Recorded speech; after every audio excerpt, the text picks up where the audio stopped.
Hello and नमस्कार। Welcome to all. आप सभी का स्वागत है रणधीर एजुकेशन पर। आज के इस लेक्चर में हम लोग जो है वो 6 जनवरी से लेकर 12 जनवरी 2025 तक के सभी महत्वपूर्ण करंट अफेयर्स को देखेंगे।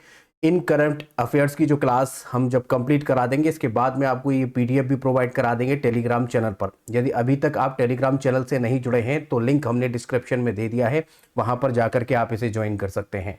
वहां पर फ्री ऑफ कॉस्ट हिंदी और अंग्रेजी में दोनों में आपको पीडीएफ मिल जाएगा। ठीक है, करंट अफेयर को स्टार्ट करते हैं और जान लेते हैं।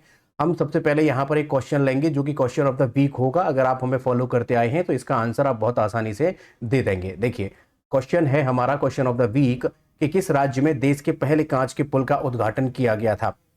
आपको ये कमेंट करके बताना है कि किस राज्य में देश के पहले कांच के पुल का उद्घाटन किया गया था। तो ये आप कमेंट करके हमें बताइएगा, लिखेंगे question of the week answer जो भी आपको लगता है। चलिए क्वेश्चन नंबर 1 शुरू कर लेते हैं। हमारा पहला क्वेश्चन है, हाल ही में जल्लीकट्टू उत्सव 2025 का आयोजन भारत के किस राज्य में किया गया है। तो ये बहुत ही फेमस एक उत्सव है जल्लीकट्टू उत्सव, और यह हर साल जो है मनाया जाता है हमारा तमिलनाडु में। तो तमिलनाडु का ये सबसे खूबसूरत, सबसे बेहतरीन एक उत्सव है और 2025 में इसका आयोजन किया गया है। हर साल इसका आयोजन होता है। यह कारण है साहस और संस्कृति का प्रतीक। यह साहस और संस्कृति का प्रतीक है। इसमें ये जो मनाया जाता है वो पोंगल पोंगल जो है ये फसल का एक उत्सव होता है, उसी के उपलक्ष्य में इसको मनाया जाता है। ये फसल उत्सव होता है पोंगल। पोंगल के यहाँ पर पोंगल के दूसरे दिन यानी सेकंड डे इसको मनाया जाता है। इसमें होता क्या है कि एक बैल टाइप का जो होता है उसके पीछे लोग भागते हैं और उससे बचने के लिए भागते हैं, मीन्स कि उससे अपनी रक्षा करते हैं। तो यहाँ पर एक इमेज आपको दिखा देते हैं।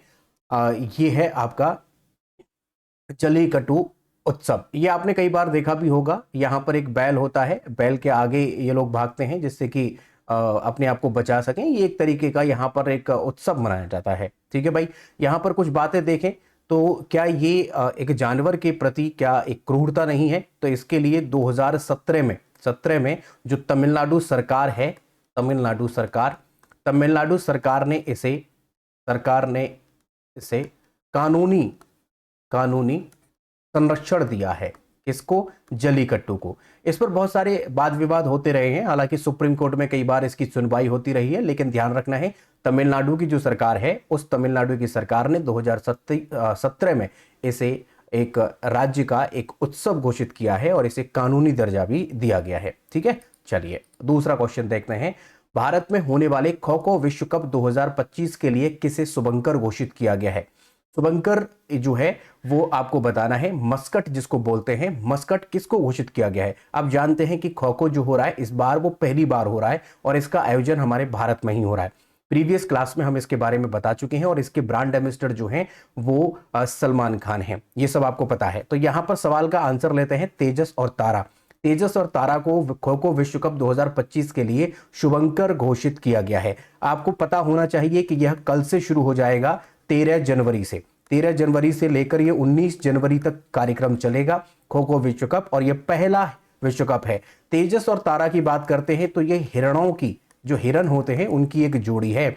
पहला आयोजन हो रहा है भारत में। पहली बात, इंदिरा गांधी स्टेडियम है दिल्ली में, उसमें इसका आयोजन होगा। टोटल टीमें जो होंगी वो 24 देशों की टीमें रहेंगी, जिसमें कि 21 पुरुष टीम रहेंगी और 20 आपकी महिला टीम रहेंगी। ठीक है, ये कुछ बात। Brand ambassador Salman Khan. ठीक है, अच्छा तेजस जो है, जो यहां पर ये तेजस आपको दिख रहा है, ये तेजस जो है वो प्रतिभा और ऊर्जा का प्रतीक माना गया है, और तारा जो है वो मार्गदर्शन का प्रतीक माना गया है। तेजस और तारा कौन है? हिरन है। तो यहां पर इमेज आपको दिखा देते हैं तेजस और तारा की। ठीक है, खो खो विश्व कप की मस्कट है। ठीक है, चलिए अगला प्रश्न है हमारा।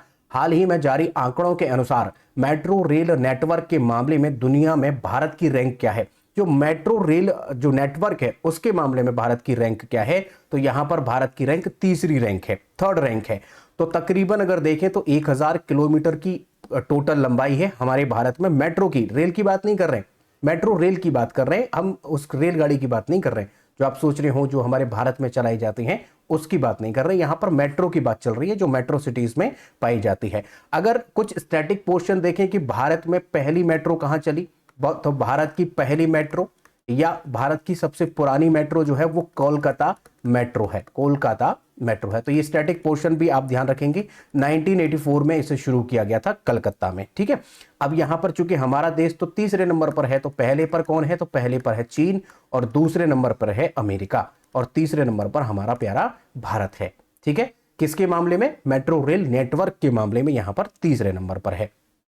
अगर हम चाइना की बात करें तो हमारे भारत से कितना गुना ज्यादा है, तो तकरीबन 10 गुना ज्यादा है, 10,000 से ज्यादा।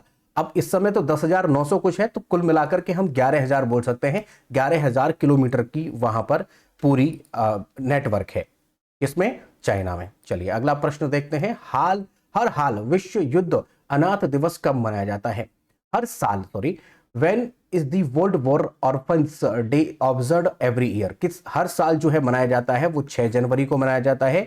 हर साल 6 जनवरी को इसे मनाया जाता है और इसकी शुरुआत जो हुई है, इसे स्टार्ट जो किया गया है वो 1986 में इसे स्टार्ट किया गया है। तो कुछ बेसिक बातें किसमें जो आप याद रखिएगा, विश्व युद्ध जो हुआ है, विश्व युद्ध में जो बच्चे अनाथ हुए हैं उन्हीं के लिए, उनकी केयर के लिए यहां पर ये शुरू किया गया है 1986 में 6 जनवरी को। हर साल ये मनाया जाता है, ठीक है। World day for war orphans, जो भी वर्ल्ड वॉर आप रहे हैं, अगर वर्ल्ड वॉर की बात करें तो 1914 से लेकर 18 तक पहला युद्ध चला। उसके बाद दूसरा वर्ल्ड वॉर जो है वो 1939 से लेकर 1945 तक चला, दूसरा वर्ल्ड वॉर। तीसरे वर्ल्ड वॉर की संभावनाएं बताई जा रही हैं, आगे संभव हो सकता है कि वो हो जाए, लेकिन हम चाहते हैं कि ऐसा ना हो। अभी तक जो भी है इसी के लिए यूएन बनाया गया है। यूएन का काम ही है कि वर्ल्ड वॉर को रोक करके रखना है। 1939 1945 तक जो है वो दूसरा वर्ल्ड वॉर रहा है। इस बार का थीम याद रखना है, ऑर्फन लाइफ मैटर। चलिए अगला प्रश्न देखते हैं। कर्नाटक के बेंगलोर में HMPV वायरस का पहला केस पाया गया है। HMPV वायरस का पूर्ण रूप क्या है, कोरोना की तरह ही ये वायरस है, लेकिन कोरोना नहीं है। ये जो वायरस है इसका जो नाम है आपको ध्यान रखना है, नाम इंपोर्टेंट है क्योंकि एग्जाम में यहां से पूछा जा सकता है। ह्यूमन मेटा न्यूमो वायरस, ये कुछ उसी प्रकार का है और इस समय 8+ केस इसके मिल चुके हैं। पहला केस मिला था, अब तो 8+ केस हो गए हैं। जिस दिन का ये करंट अफेयर है, यानी हम पिछले 7 दिन के करंट अफेयर कर रहे हैं, उनमें से जो पहला दिन का करंट अफेयर है उसमें बता रहे हैं कि पहला केस जो मिला है वो कहां पर मिला है, वो इसकी बात इंपॉर्टेंट है। तो कहां पर मिला है, कर्नाटक में मिला है, बेंगलोर में मिला है, कर्नाटक के बेंगलोर में, ठीक है। चलिए कोरोना की तरह ही है, लॉकडाउन की कोई संभावना नहीं है। हालांकि कुछ जो न्यूज पेपर्स हैं या फिर कुछ मीडिया वाले हैं वो रूमर्स उड़ा रहे हैं, ऐसा कभी नहीं होगा, पॉसिबल ही नहीं है, क्योंकि वहां तो कोरोना बहुत खतरनाक था, ये इतना खतरनाक भी नहीं है, बच्चों में ज्यादा हो रहा है। टोटल 7 केसेस ऑफ HMPV, अब तो प्लस हो गए, 8+ हो गए इसके, ठीक है भाई। चलो आगे देखते हैं। छठा प्रश्न, एरो इंडिया 2025 कहां आयोजित किया जाएगा, अभी इसका आयोजन होना है। Where will Aero India 2025 will be held, कहां पर आयोजन होगा, तो आयोजन ध्यान रखेंगे बेंगलोर, ऑप्शन डी हमारा सही होगा, बेंगलोर में इसका आयोजन होगा, ठीक है, एरो इंडिया 2025 का। चलिए 7वां प्रश्न देखते हैं। 7वां प्रश्न हमारा क्या है, 7वां प्रश्न है कि कौन सा देश आधिकारिक तौर पर ब्रिक्स का 11वां पूर्ण सदस्य बन गया है। ब्रिक्स की बात करते हैं, ये जो आप नाम देख रहे हैं ब्रिक्स, इसी में देशों के नाम भी छुपे हुए हैं। तो पहले शुरुआत में अगर फिलहाल इसकी बात कर ले 11वां देश कौन सा है, तो यहां पर आप ध्यान रखेंगे 11वां देश इंडोनेशिया है, ठीक है, ये 11वां देश है और दुनिया का सबसे बड़ा मुस्लिम कंट्री भी है इंडोनेशिया, जकार्ता इसकी कैपिटल है, तो ये 11वां कंट्री बना है।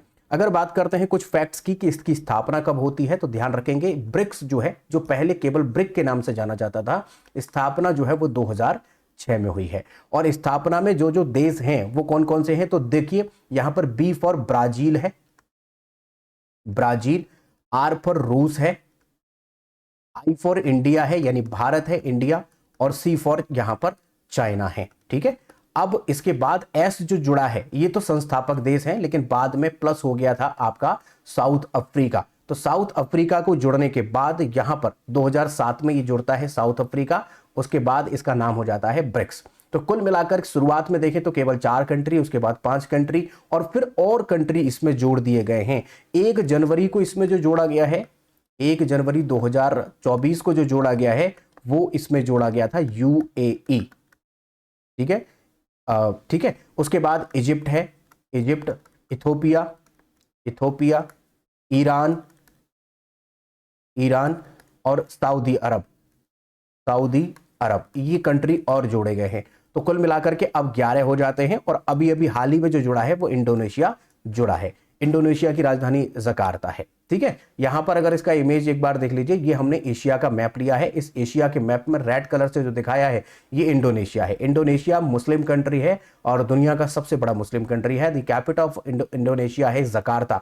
जकार्ता यहाँ की कैपिटल है, ध्यान रखेंगे। इंडोनेशियन रुपया जो यहाँ की करेंसी है। अगला प्रश्न है, बीसीसीआई के नए सचिव के रूप में किसे नियुक्त किया गया है?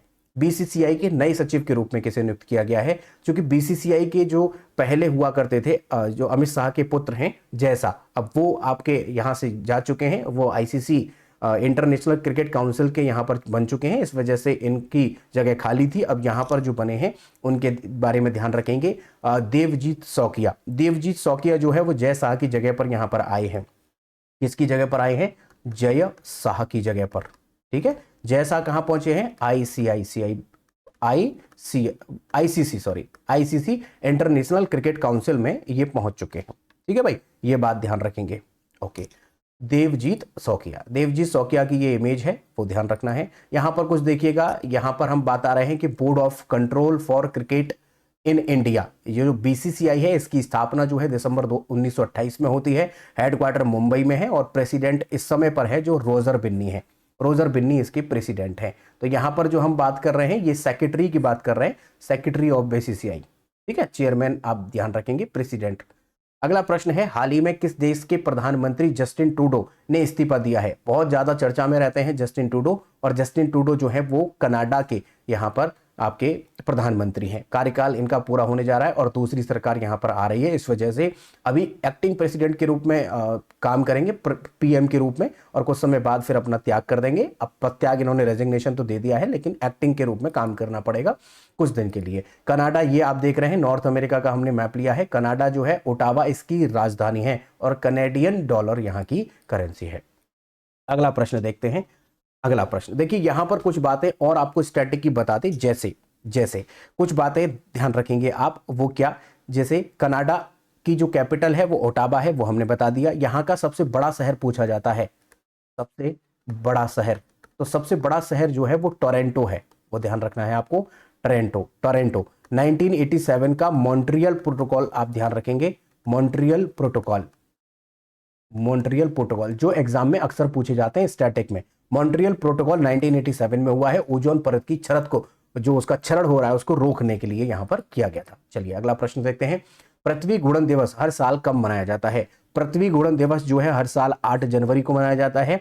कारण क्या है कि 1851 में पहली बार यह कॉन्सेप्ट दिया गया था कि पृथ्वी सूर्य के चारों ओर घूमती है, लेकिन हमारे वेदों में, हमारे हिंदू धर्म में, सनातन धर्म में ये सब पहले से ही डिसाइडेड था, पहले ही यहां पर किया जा चुका है। अंग्रेजों ने जो किया है 1851 में किया है। इसी वजह से अंग्रेजी आप जानते हैं कि इन्होंने ही सब कुछ लिखा है और इन्हीं के नए नए आविष्कार जो हुए हैं उन पर यहां पर नए नए दिवस मनाए जाते हैं। 1851 में इन्होंने ये किया था। ठीक है, 1851 में इन्होंने ये बताया था और उनका नाम था लियोन फॉलकॉट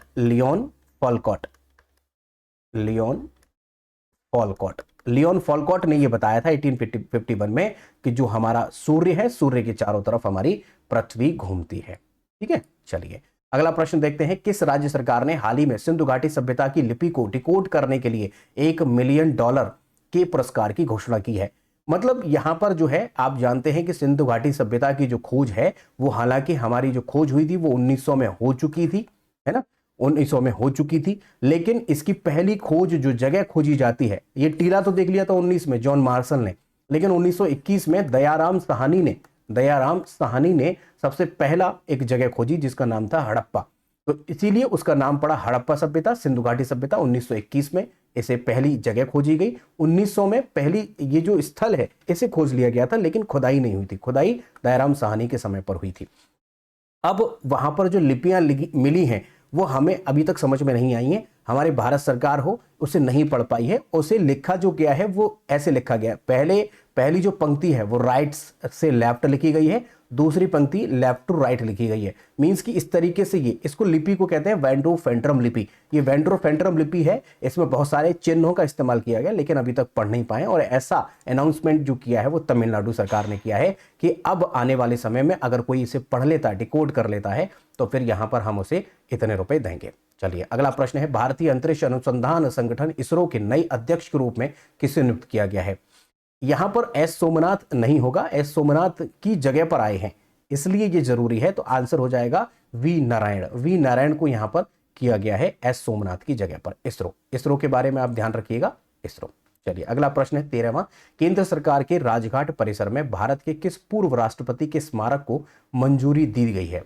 केंद्र सरकार ने जो राजघाट परिसर है उसमें भारत के जो ये है प्रणब मुखर्जी, ऑप्शन डी यहां पर सही होगा, प्रणब मुखर्जी के जो स्मारक बनेगा उनका, बीजेपी सरकार इस काम को कर रही है। अगला प्रश्न देखते हैं, कैशलेस उपचार योजना के तहत सड़क दुर्घटना पीड़ितों को कितने लाख रुपए का कैशलेस उपचार दिया जाएगा? तो यहाँ पर 1.5 लाख रुपए का कैशलेस उपचार होगा, जो भी नेशनल हाईवे पर जो एक्सीडेंट हो जाते हैं उन सब के लिए यहाँ पर ये 1.5 लाख रुपए की राशि दी जाएगी। ठीक है भाई, तो यहाँ पर हमारा 14वां प्रश्न हो जाता है। अगला प्रश्न है, विश्व हिंदी दिवस हर साल 10 जनवरी को मनाया जाता है, यह पहली बार किस वर्ष मनाया गया था? पहली बार किस वर्ष मनाया गया था ये पूछा जा रहा है, ना कि पहला कब हुआ ये नहीं। तो यहाँ पर पहली बार जो मनाया गया है सबसे पहला, उसको ध्यान रखना है, 2006 में पहला मनाया गया था। अगर बात करें पहला कहाँ पर मनाया गया, तो पहला था नागपुर में, नागपुर महाराष्ट्र में। कब मनाया गया? 1976 में। तीसरी सबसे ज़्यादा बोले जाने वाली भाषा है हमारी हिंदी, उसी को सम्मान देने के लिए 1976 में, उसी पर नए नए शोध करने के लिए नागपुर में ये पहला इंदिरा गांधी की सरकार में मनाया गया था। ठीक है, नेशनल हिंदी डे की बात करें, ये तो अंतर्राष्ट्रीय हिंदी दिवस है। नेशनल हिंदी दिवस जो है वो 14 सितंबर को मनाया जाता है। ठीक है, 15वां प्रश्न। 16वां देखते हैं, हाल ही में जारी हेनले पासपोर्ट इंडेक्स 2025 में भारत की रैंक क्या है? 2025 में जो भारत की रैंक है वो है 85। पहले ये 80 थी लेकिन अब घटकर 85 हो चुकी है। हमारे भारत में 57 देश ऐसे हैं जिनमें भारत में उसको फ्री वीजा प्राप्त होता है 57 देशों को। तो यहाँ पर हमने ये देख लिया। पहले नंबर पर देखेंगे, यहाँ पर सबसे पहले नंबर पर है सिंगापुर का, और उसके बाद यहाँ पर देखें कि जो नेबर कंट्री है उनमें चाइना 60, पाकिस्तान 103, नेपाल 101 और बांग्लादेश 100 नंबर पर आता है। ठीक है भाई, यहाँ पर हमने करंट अफेयर महत्वपूर्ण को कर लिया है जो पिछले 7 दिनों में घटित हुए हैं। अगर आपका कोई सवाल है, कोई प्रश्न है तो आप पूछ सकते हैं, और किसी भी तरीके का सुझाव है तो आप दे सकते हैं। इसके अलावा आप हमारे चैनल पर यदि पहली बार आए हैं तो सब्सक्राइब कर लीजिएगा, बेल आइकन को प्रेस कर लीजिएगा, अपने फ्रेंड्स के साथ में शेयर करिएगा। इसके अलावा आप हमें ज्वाइन कर सकते हैं टेलीग्राम पर, फेसबुक और इंस्टाग्राम पर। ठीक है, चलिए, लेक्चर के लास्ट तक बने रहने के लिए आप सभी को बहुत बहुत धन्यवाद। Thank you and thank you so much.